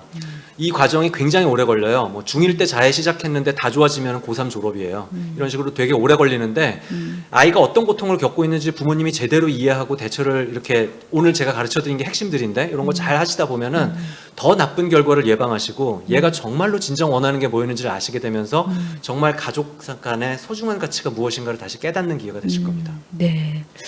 그러니까 여러분은 지금 조금 불편한 이야기이실 수도 있습니다. 왜냐하면 극단적인 경우고 우리가 진료 현장에서는 많이 보는 이야기들이지만은, 그렇지만은 어쨌든 이런 아이들이 있는 건 사실이고, 이렇게 자해를 하는 아이들을 어떻게 도와줄까에 대해서 원장님께서, 이게 뭐 감기처럼 자해까지 가는 아이들은 하루 이틀 내에 낫는 게 아니라 몇 년이 걸릴 수도 있고, 우리가 굉장히 오랜 시간 동안 서서히 좋아지는, 노력해야 되는, 그리고 환자와 치료자와 또 보호자가 같이 힘을 합해가지고 계속 이렇게 조금씩 좋아졌다 나빠졌다 하면서 좋아지는 길을 가야 되는 그런 어려운 그런 여정일 수도 있다라는 걸 말씀해 주셨고, 그 과정 속에서 갑자기 자해하는 아이한테 사실은 뭐 화를 내거나 다른 방법들은 공감하지 못하는 것밖에 안 되는 거고 당장 그만둬라 뭐 이렇게 한다고 될 문제가 아니라 어떻게 보면 현실 가능한 목표를 세워서 좀 자해 방법을 조금 덜 그 개인적인 피해가 덜 가는 방식으로 할 수 있도록 약해지도록 그런 방식으로 점점 치료의 길로 하나하나 다가가야 된다. 이런 답을 주셨습니다. 네. 다음 질문인데요. 사춘기 아이가 감정이 격해지면 매우 폭력적으로 행동을 한다고 합니다. 부모님의 말에 일일이 말대답하면서 핏대를 세우는 아이, 초등학교 또 3학년짜리 질문도 있었습니다. 이제 비슷한 질문들이 지금 모아놓은 거거든요. 벌써 이러니 매일이 전쟁입니다. 어찌해야 할까요? 그러니까 지난번에는 이제 자해하는 아이였고 이번엔 좀 공격적이거나 폭력적인 아이에 대한 질문들을 모아봤습니다. 예. 네, 지금 이제 강의도 거의 막바지인데요. 지금까지 남아 계신 분들 정말 힘드신 분들일 거라 생각합니다. 가장 강력한 친구들에 대한 대처 방법들 제가 지금 말씀드리고 있는 거고요. 여기까지 안 간다. 그럼 감사함을 우리는 느낄 수 있었으면 좋겠습니다. 어쨌건 지금 아까 하나는 자해 쪽으로 가는 애였고요. 지금 이건 굉장히 공격적인 친구입니다. 자, 이 공격성의 정도가 중요해요, 역시. 막 그냥 작게는 그냥 짜증내고 신경질 내고 뭐 여기까지는 그래도 뭐 사춘기 아니냐 뭐 이렇게 갈 수도 있는데 이제 소리를 질러요 막 엄마한테 화를 내고 울부짖어요. 그러면서 막 욕을 해 엄마한테 밀쳐요. 오늘도 몇 명 있었어요. 그리고 이제 엄마를 때려요. 자 이러면 이제 어머님도 화나가지고 같이 머리끄댕이 잡고 싸우고 막 이래요. 막 물건을 던져요. 부수고. 예, 이렇게 되면은 참 힘들죠. 여기에서 뭐 다 진료를 받으러 오시면 좋겠지만 당장 이거를 좀 어떻게 할 수 있을까? 집에서 할 수 있는 방법들에 대해서 좀 말씀드리면요. 일단 정도도 중요한데 이 빈도도 아주 중요해요. 이게 뭐 좀 딱 한 번 있었다 그리고는 안 한다. 그럼 뭐 상관없다는 거죠. 근데 이게 여러 번 있다? 이게 맨날 이런다? 이런 것도 우리는 잘 살펴봐서 하여튼 정도가 심하면 아무래도 좀 진료를 받으시는 게 좋겠는데 정도가 가벼우면 제가 지금 말씀드리는 것들만 가지고도 좀 한번 해보실 수는 있어요. 이게 이유가 애들이 이렇게 공격적으로 하는 것도요. 물론 자기가 지금 하고 싶은 게 안 돼서 해요. 대개는. 뭐 지금 게임 하고 싶은데 엄마가 게임 그만해 뭐 이러면은 스마트폰 그만 줘 뭐 이러면 화나죠. 근데 그 강도가 너무 세게 나오는 애들은요. 대개는 선천적으로 기질이 조금 욱하시는 이런 친구들입니다. 대개는 이제 엄마 아빠 중에 욱하는 분들이 또 있어요. 대개 유전이 있습니다. 이런 충동성을 타고난 친구가 있고요. 또 하나 이제 공감을 되게 못하는 이런 특성들이 좀 있는 친구도 있고요. 죄책감이 별로 없어요. 이런 것들은 선천적인 겁니다. 이런 선천적인 것과 후천적으로 지가 한번 에이씨 하면서 화를 내는데 엄마가 이러면서 막 쫄아가지고 엄마가 약간 좀 그냥 벗어나 아빠 어떻게 좀 이러면서 빠져. 그리고 제재를 잘 못했어. 해야 될 때. 그러면 이제 이 아이는 점점 이런 공격적인 행동이 늘어나게 됩니다. 선천적인 거는 어떻게 하기가 어렵죠. 요거는 뭐 훈육과 교육 같은 것들이 조금 효과는 있는데요. 후천적인 거는 상당히 많이 좀 우리가 개입을 할 수가 있습니다. 이런 친구들은 아마 저희 쪽에 진료를 받으러 오신다면 뭐 산만화나 ADHD 또는 반항아, 품행장애 뭐 이런 식으로 이제 진단이 될 텐데요. 여러분 이럴 때 흔히 부모님이 둘 중에 하나를 선택하세요. 충돌해가지고 얘를 확 꺾어줄 것이냐 이쪽 끝이죠. 아니면 허용하고 얘가 원하는 거 다 이렇게 들어줄 것이냐 이 두 개 가지고 이제 고민을 하거든요. 대개 아버님들이 막 저런 자식은 한번 확 해줘야 돼 뭐 이러면서 이제 눌러주시는 쪽을 선택하시는 경우가 많고 어머님은 애한테 그렇게 하면 학대다 그러면서 애한테 이렇게 잘 대화로 하려고 그러다가 자칫 이게 자꾸 끌려가는 허용 쪽으로 극단으로 가는 경우가 있어요. 이것도 역시 극단과 극단이죠. 제가 권하는 건 뭘까요? 이 양쪽의 극단이 좋지 않다는 거예요. 제가 권하는 건 균형입니다. 이 양쪽 충돌과 억압의 극단도 좋지 않고 허용의 극단도 좋지 않아요. 그러니까 아까 말씀드린 것처럼 2대8, 8대2 가르마가 아니고 극단이 아닌 균형을 잡아서 이렇게 살살살살 섞어주시는 게 좋아요. 그러면서 제재가 필요할 땐 제재를 해야 돼요. 그래서 어린애들은 손목 잡기만 딱 해도 아프게 1초에서 2초만 딱 손목을 잡는 거예요. 그래서 애가 엄마를 때렸다. 그러면 뭐 6살짜리면 그냥 안 돼 하고 딱 이렇게 잡고 끝내면 돼요. 근데 이게 초등학교 고학년 이때부터는 이제 무섭습니다. 중학교 되면은 그때는 이제 온몸 잡기를 아까 말씀드린 그거를 좀 해야 되고요. 지시를 잘 하시는 법을 배워야 돼요. 지시, 경고, 행동. 이게 보통 아까 지시를 지시 반복하면서 이게 자꾸 감정이 올라가요. 그래서 서로 악순환이 되거든요. 그렇기 때문에 지시를 반복하지 않고 단번에 하게 하기라는 아까 지시하고 행동으로 탁 들어가는 이런 방식으로 가야 이런 그 공격성이 더 유발되는 것을 예방할 수 있습니다. 자, 그래서 이런 방법을 사용하시게 되면 이 아이가 사실 이게 공격성이라는 게 필요하기도 하거든요. 이게 없어 보세요. 그럼 맨날 호구 같은 애예요. 맨날 학교에서 맞고 지는 애가 돼요. 그래서 어느 정도 이게 있는 건 필요한데 너무 당하지만은 않는 것도 필요한데 너무 이거를 조절을 못하고 세게 나오면 이게 이제 학교에서 가해자가 돼버려요. 학폭의 가해자가 돼버리기 때문에 우리는 자기 조절 능력을 좀 배울 기회예요. 이게 바로 집에서 아주 엄청난 우리가 충동 조절 능력을 가르쳐 줄 수 있는 기회라고 생각하시고 집에서 이걸 잘하시면 집에서 안 새는 바가지가 밖에서도 안 새게 됩니다. 그러니까 지금 원장님 말씀은 우리가 생긴 게 다른 것처럼 타고나는 기질도 다 다르고 공격성의 정도도 다 다를 수가 있는데 뜻대로 안 될 때 우연히 공격성을 드러냈을 때 그때 부모님의 반응 그게 다음에 그 공격적이거나 부적응적인 행동을 강화시키느냐 아니면 오히려 좀 저하시키느냐 하는 거에 자제력을 영향을 키우느냐. 그렇죠. 영향을 줄 수 있기 때문에 어떻게 반응할 것인가에도 생각을 하시면서 반응을 하시라는 거죠. 네. 그리고 내가 한 반응이 우연히 한 반응이 아이에게 어떤 영향을 주는가를 이렇게 돌아보시면서 어떻게 보면 자아 성찰 비슷한 건데 그렇게 하신다면은 다음에 더 잘 반응하실 수 있게 되고 해서 최소한 부정적이거나 공격적인 행동을 더 강화시키지는 않는 그래서 지금 좋은 말씀 해주셨는데 제재라든지 또 어떨 땐 좀 들어주기도 하지 않습니까? 우리가 아이가 제재를 보통 안 좋게만 생각하는데요. 꼭 필요한 경우가 있다는 거죠. 그렇죠.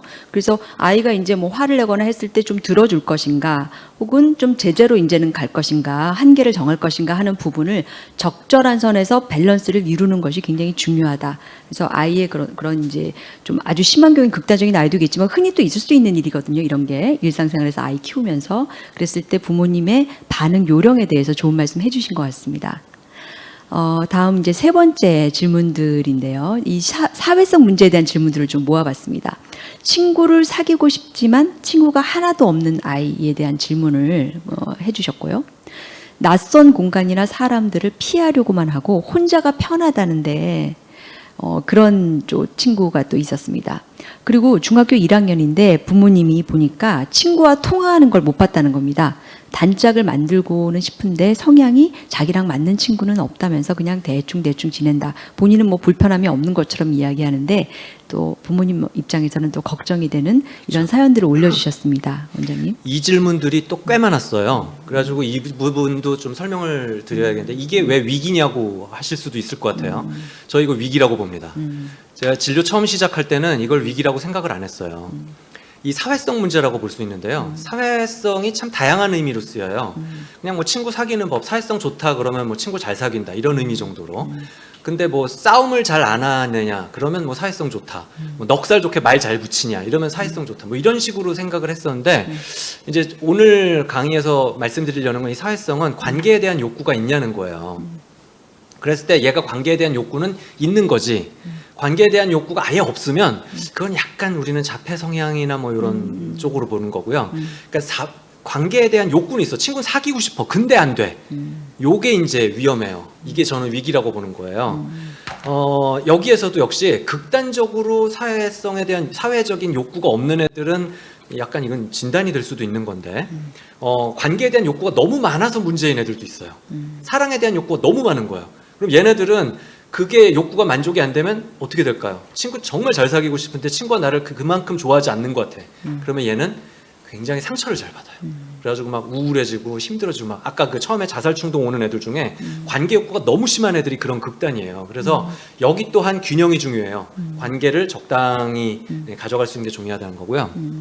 자, 친구를 이렇게 원하는데 없다는 거죠.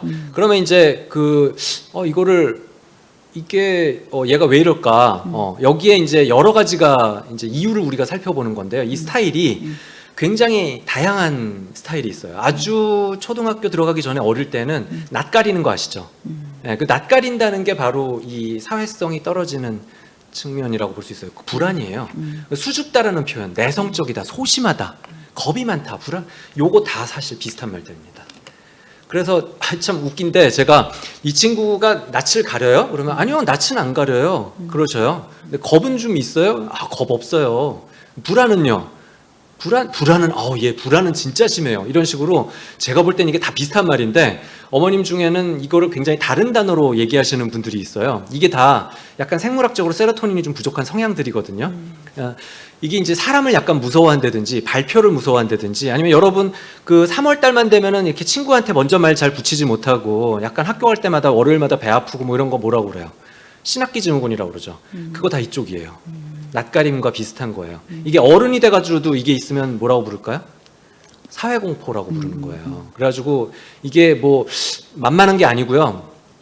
전학을 가면 얘네들이 학교에 적응을 잘 못해요. 근데 진짜 심한 애는 초등학교 1학년 때 학교 가서 말을 안 해요. 학교에서 말을 안 하고 집에서 말을 많이 해.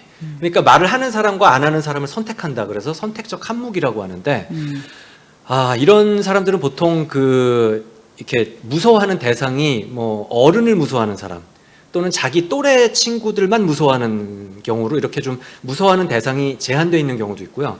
남자만 무서워하는 사람도 있고 여자만 무서워하는 사람도 있고 친구는 보통 소수 정예로 1명, 2명. 근데 그 친구가 전학 가봐. 그럼 어떻게 되겠어? 바로 왕따 되는 거야. 그래서 이 친구는 마음의 상처를 잘 받아요. 도와줄 친구도 없어요. 친구 하나 겨우 있다가 걔랑 약간 틀어지면 그 순간 왕따가 돼요. 그래서 결국에는 초등학교 6학년이나 중학생쯤에 등교를 거부하면서 천천히 그때부터 집에만 있다가 학원도 가기 싫다 그러다가 은둔형 외톨이로 가다가 30년을 그렇게 살고 부모님 70에 아드님 40에 저한테 진료를 받으러 오세요. 저희 애가 군대 가기 전부터 해서 지금까지 30년째 집에만 있다. 이걸 어떻게 하겠느냐. 이게 이제 일본에 뭐 300만 명이 있대나요? 우리나라 지금 계속 늘어나고 있어요.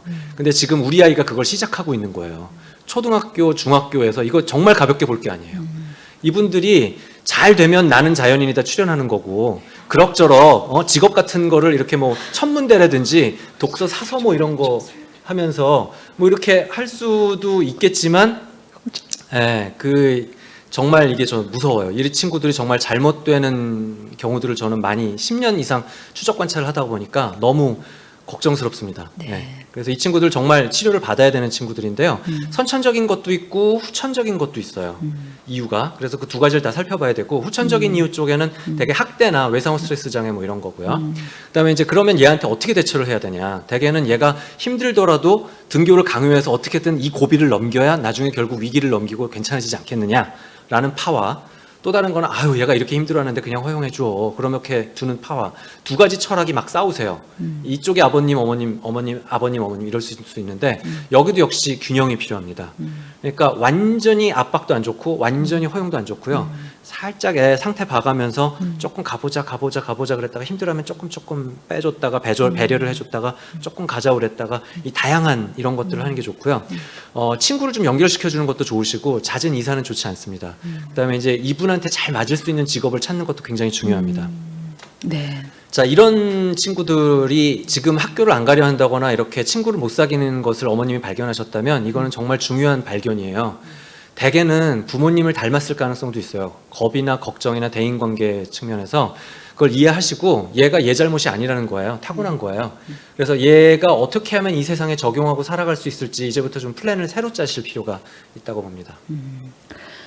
그러니까 이 정말 사람에 대해서 이렇게 친하게 지내려고 하는 욕구도 다 다른 것 같아요. 예, 지금 말씀하신 것처럼. 그래서 뭐 특히 이제 문제되는 경우가 그런 욕구가 이제 많은데 사실은 많은데 처음부터 이제 뭐 그런 욕구 자체가 별로 없는 친구들, 좀 적은 친구들은 좀 덜하겠지만 그런 친구들은 이제 스트레스를 받을 수밖에 없고 친하게 지내고 싶은데 어떤 사회적 불안이 높다든지 본인의 어떤 그 대인관계의 불안 레벨이 높아가지고 친구를 못 만들고 그러면은 정말 도와줘야 되지 않겠습니까? 근데 우리가 사람이라는 존재가 사실 아시겠지만 뭐 혼자서는 살아갈 수가 없잖아요. 사회적 동물이고 무인도에 가서 혼자 살 수도 없고요. 그러니까 다른 건 몰라도 정말 대인관계 불안은 우리가 정상적으로 우리가 사회생활을 하고 나중에 직장도 가지고 또 뭐 경제생활도 하고 이렇게 하기 위해서 정말 잘 좀 문제가 있으면 좀 도움을 받고 좀 좋아져야 되는 그런 부분이 아닌가 하는 생각이 듭니다. 그래서 지금 뭐 여러 가지 아이들에 따라서 어떻게 도와줄지에 대해서 말씀을 잘 해주셨습니다. 조금이라도 좀 도움이 됐으면 좋겠고요. 저희가 한 15분 정도 남아서 또 다른 케이스 또 모아보겠습니다. 이번엔 좀 충동 조절에 어려움이 있는 친구들 질문들을 좀 모아봤는데요. 온라인 수업 중인데 게임만 한다고 합니다. 아무리 얘기를 해도 돌아서면 똑같다고 하거든요. 어떻게 해야 될까? 이런 질문이 있었고요. 핸드폰이 손에서 떨어지질 않고 뭔가 하려고 노력이나 의지가 전혀 없는 아이가 있다고 하네요. 그러니까 핸드폰만 하고 다른 의지가 없다. 이제 이런 걱정을 하고 계시고요. 등교 거부를 하고 게임만 하고 학업에는 못 따라가니까 이제 학교를 안 다니겠다. 학교를 그만두겠다. 이렇게 나오는 아이가 있다고 하네요. 정말 고민이 많으실 것 같습니다. 부모님께서 어떻게 도와드리면 될까요? 네, 이런 그 충동 조절의 어려움은 이제 게임, 스마트폰, 요즘 애들 또 도박에 빠진 애들도 사실 많은데요. 네, 오늘 들어왔던 질문 중에는 주로 게임과 스마트폰이더라고요. 이제 인터넷 게임, 스마트폰 중독을 왜 하는 것일까? 하면 일단 재밌어요. 그다음에 이제 이게 현실이 괴로운 애들이 현실을 피하려고 하는 측면도 좀 그런 경우도 있어요. 우울해가지고 할 게 없으니까 그냥 이걸 하는 애들도 있어요. 게임에서 잘하니까 애들이 막 와 인정해주니까 어우 서든에서 계급이 대장이래 뭐 이러면 막 애들이 인정해주니까 와 해가지고 가는 이런 게 있어요. 또 그다음에 얘가 타고나기를 자제력이 떨어져서 하는 애들이 있어요. 아까 이제 주로 ADHD 쪽인데요. 자, 그럼 이게 여기서도 중요한 건 역시 정도입니다. 이걸 정상이라고 볼 것이냐, 치료가 필요한 문제라고 볼 것이냐 이건데 구분이 어려우시면 일단 집에서 하실 수 있는 거 해보시고요. 안 되시면 오십시오. 네. 어째서 이게 문제가 될 거냐라고 할 때 이걸 설명하는 데 있어서 되게 유명한 연구가 두 개 있어요. 마시멜로 연구랑 더니든 연구 있는데요. 마시멜로 연구는 아마 교육방송에서 많이 보셨을 텐데 더니든 연구는 이제 그 뉴질랜드의 더니든이라는 도시에서 1971년인가요? 그때 태어난 신생아들 1000명, 한 해에 태어난 애들 1000명을 그대로 지금까지 한 40년, 50년을 추적 관찰하고 있는 거예요. 그러면서 그 사람들은 뭐 혈압, 맥박, 뭐 키, 직업 뭐 이런 걸 다 조사하거든요. 그 중에 하나가 자제력이에요. 이 자제력을 어릴 때 3세, 4세, 5세 때 따따따딱 조사를 한 다음에 이 사람들이 20살에 뭐 먹고 사나, 돈을 얼마나 버나, 뭐 하고 사나 뭐 이렇게 본 거거든요. 그랬더니 결과가 놀라워요. 그 1000명한테 보니까 이 자제력이 높은 사람들은 공부를 계속 하는 경우가 많고 자제력이 떨어지는 애들은 초중고에서 학교를 때려칠 때가 많다는 거지. 자제력이 높은 사람은 술, 담배를 덜 피는 경우가 많고 자제력이 떨어지는 사람은 술, 담배를 많이 해. 이쪽은 비만이 많아, 이쪽은 비만이 적어. 이쪽은 10대 부모가 많아, 술, 담배 중독 많고 마약 중독도 많고요, 외국이니까. 이쪽은 가난해, 범죄를 많이 해. 인생이 참 한마디로 불행하다는 거예요. 어쩜 이렇게 이거 하나로 다 설명이 돼요. 나중에 어디 신문기사에 찾아보세요. 더니든 연구 찾아보시면은 무섭습니다. 여러분은 지금 학원을 보내야 될 게 아니라요. 우리 아이의 자제력을 키워야 돼요. 이거 안 되면 망가지는 그런 경우예요. 저도 이 연구 결과를 보면서 너무너무 놀라웠는데 더 놀라운 건 이게 다른 연구에서도 비슷한 연구들에서 다 나와요. 그래서 여러분이 지금 아까 질문과도 다 연결이 사실은 돼 있는데 우리 아이가 앞으로 행복하게 살길 바라시잖아요. 돈 많이 벌고 아주 좀 여유 있게 살길 바라시잖아요. 불행한 일 안 생기고 그러려면은 자제력을 키우셔야 돼요. 그래서 우리는 아유 얘 게임 하는데 그것 좀 하면 어때? 뭐 이런 분들도 있어요. 그 뭐 하루 3시간, 4시간 요즘 뭐 선생님도 그러시겠지만 저도 하루에 재보면은 스마트폰 하루에 3시간 하더라고요. 그러니까 이렇게 많이 하는데 요즘 정상이 애들이 하루 한 3시간쯤 하는 것 같아요. 2시간, 3시간, 4시간이에요. 근데 이거를 우리가 무조건 못하게 하는 게 좋은 것도 아니고 그냥 하고 싶은 대로 해. 이것도 너무 좋지 않고. 그러니까 오늘 강의에 여러 번 제가 반복하죠. 극단과 극단은 좋지 않다. 적절한 상황을 이렇게 주시면서 밀당을 좀 하시면서 약간 허용했다가 이 정도는 안 돼. 그러면서 약간 제한을 했다가 이런 균형을 좀 하는 게 좋지. 막 잔소리하고 핸드폰 부수고 애랑 뺏으려고 몸싸움하고 아예 몇 년을 뭐 중2까지 안 사준다 이러고 막 좋지 않습니다. 그리고 아예 그냥 네 맘대로 해 하고 포기하는 것도 좋지 않고요. 양극단 좋지 않아요. 균형, 기준을 잘 정하시고 규칙을 정하시고 합리적으로 하세요. 그다음에 이거를 시간을 확인을 하셔야 돼요. 그다음에 제한 방법이 있어야 돼요. 그 요금제를 가장 무한 요금제를 하지 마시고요. 최저 요금제로 하세요. 데이터를. 그다음에 와이파이만으로 좀 조절을 하세요. 우리 집 와이파이를 하는 회사들 중에는 요거 서비스를 제공하는 회사들이 있어요. 그래서 와이파이를 갖다가 아버님이 밖에서 집에서도 회사에서도 딱 끊을 수 있어요. 집 와이파이를. 그래서 그러면 우리 집이 PC방 되는 거예요. 네. 그다음에 이제 기회, 이것을 어떻게 기회로 볼 수 있냐? 이 자제력 훈련이라는 건요. 얘가 자제가 안 된다는 건 엄청난 에너지가 있다는 거예요. ADHD 기질일 수도 있고요. 이런 그 충동성 에너지가 있는 친구들은 잘 되면 대박입니다. 진짜 저희들은 저희 정신과 의사들은 내부적으로 생각할 때 지금 굉장한 정치인이라든지 굉장히 사업에 성공한 사람들은 야, 저 사람 ADHD 기질이 좀 충동적인 성향과 욱하는 성향과 막대한 에너지를 좀 가지고 있는 것 같아라는 생각을 하거든요. 그래서 이런 사람들은 잘 되면 대박이고요, 못 되면 쪽박입니다. 그럼 어디로 가고 싶으세요? 당연히 대박이죠. 그래서 자제력 훈련이 굉장히 필요해요. 만약에 자제분이 충동 조절이 잘 안 된다면 지금 이 순간부터 앞으로 한 고졸 정도까지는 자제력 훈련의 기회라고 삼으세요. 이걸 다른 사람, 부모님이 못 해주시면 나중에 사회가 시켜요. 그때는 어디 들어가야 돼요. 그러니까 집에서 시키세요. 네. 그러니까 이제 원장님 말씀은 정말 자제력도 아이들마다 타고나기를 조금씩 다르지 않겠습니까? 네, 맞습니다. 그럼 자제력이 뭐 원래 잘 있는 애들은 사실 뭐 이렇게 고민할 필요도 없을 텐데 이제 결국 그런 게 좀 부족한 아이들 우리가 어떻게 도와줄 것인가 하는 부분인데 지금 원장님 말씀은 이제 극단적이거나 감정적으로 대응하는 건 좋지 않다는 거죠. 맞죠. 예를 들어서 막 극단적으로 뭐 아예 못하게 해버린다든지 아니면 그냥 포기했다 이렇게 하시기보다는 합리적인 기준을 지금 정하라는 말씀을 하셨거든요.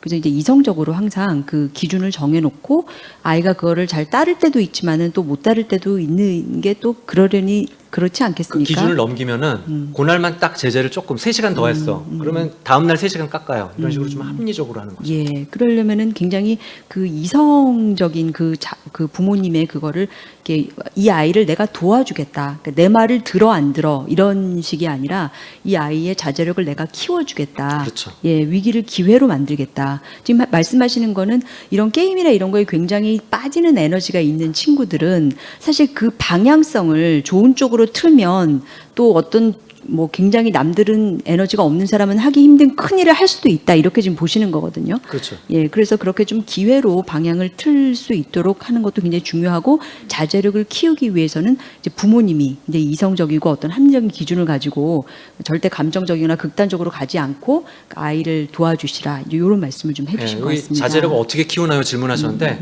바로 이렇게 굉장히 원하는 거를 자제하는 훈련을 하면서 자제력을 키워나가는 거다. 이렇게 이해해 주세요. 예, 예. 그래서 아이의 있는 그대로를 인정하시면서 그거를 어떤 일종의 트레이닝 같은 거네요. 아까 폭력적인 아이에 대해서도 부모님이 어떻게 반응할 것인가가 아이의 어떤 행동을 강화할 것인가 자제시킬 것인가 하는 거 영향을 준다고 말씀을 드렸는데 마찬가지로 지금 이런 프라블럼 행동이 있을 때 거기에 대한 부모님이 끝까지 그 이성적으로 아이를 어떤 기준을 가지고 계속 극단적으로 가거나 포기하지 않고 해주는 것이 아이의 자제력 훈련으로 갈 수 있는 지름길인 것 같습니다. 좋은 말씀 감사하고요.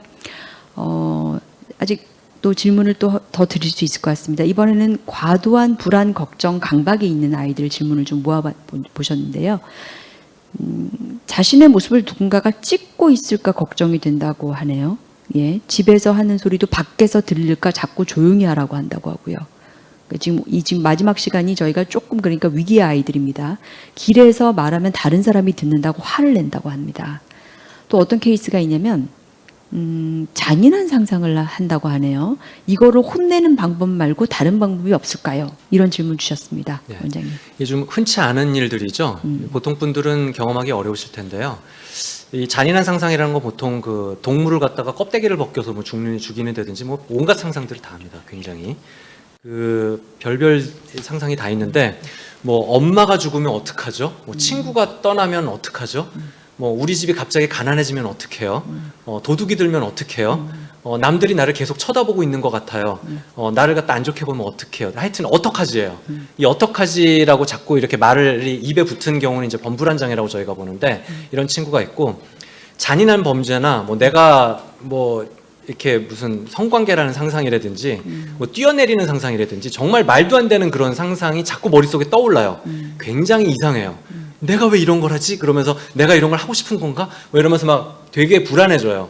그 외에 이제 씻기, 깔끔하게, 확인하기, 완벽, 대칭, 정리 뭐 이런 것들이 있는데요.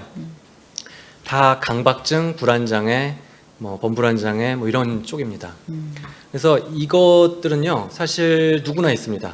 저도 조금은 있고 어떤 사람이나 조금씩은 있어요. 그래서 역시 중요한 건 정도입니다. 심하면 진단이 되는 거고 가벼우면 그냥 그러고 사는 거예요.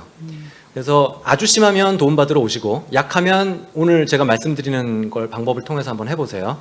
자, 이거는 상당히 다른 거에 비해서 양육보다는 기질의 영향이 굉장히 큽니다. 걱정과 불안의 기질을 이미 갖고 태어난 경우가 많고요. 거의 10중 8구는 부모님 중에도 걱정이 많거나 불안이 높거나 꼼꼼하시거나 우울하시거나 뭐 짜증 많이 내거나 뭐 이런 분들 많아요. 이게 가벼우면은 걱정 불안인데요. 심하면 막 짜증을 내요. 아, 왜 이러냐고 이러면서 막 짜증을 내요. 이게 더 심하면요. 이제 공황장애도 와요. 우울증에도 빠져요. 그리고 막 남을 때리기도 해요. 그러니까 이게 그렇게 간편한 쉬운 병이 아니에요. 이쪽도. 죄송합니다. 우리가 이제 흔한 대처는요. 엄마, 나 이런 이상한 상상이 들어요. 라든지 엄마, 우리 3시에 가는 거 맞죠? 엄마 3시에 가는 거 맞아요? 엄마 3시? 이러면서 자꾸 얘기를 하면 괜찮아. 맞대니까. 불안해하지도 않아도 돼. 이러면서 자꾸 위로하고 설득하고 한 말 또 하고 이런 방법 쓰시거든요. 그다음에 또 이제 혼내기도 해요. 너 왜 그 질문을 계속 하는 거야? 그러면서 혼내고 싸우고 막 이런 것도 하는데 다 쓸모없습니다. 효과가 없는 정도가 아니라요. 증상을 더 키워요. 이 방법들은. 그래서 그런 방법 쓰지 마시고요. 심지어 이게 이제 한 1년, 2년 가면은 이제 가족들이 다 싸워요. 그러다가 이제 막 따로 살기도 하고 막 그런데요. 정도가 심하면 치료를 하시되 모두가 괴롭거든요. 아이만이 아니라. 근데 이제 이거는 일단 해보는 건 뭐가 있냐면요. 애가 엄마 이렇게 하는 거 맞아요? 엄마 이거 맞죠? 그럼 위로를 주지 마세요. 너무 간단하죠, 방법이. 그냥 애가 한번 물어보는 신용을 해봐 주실래요? 저한테?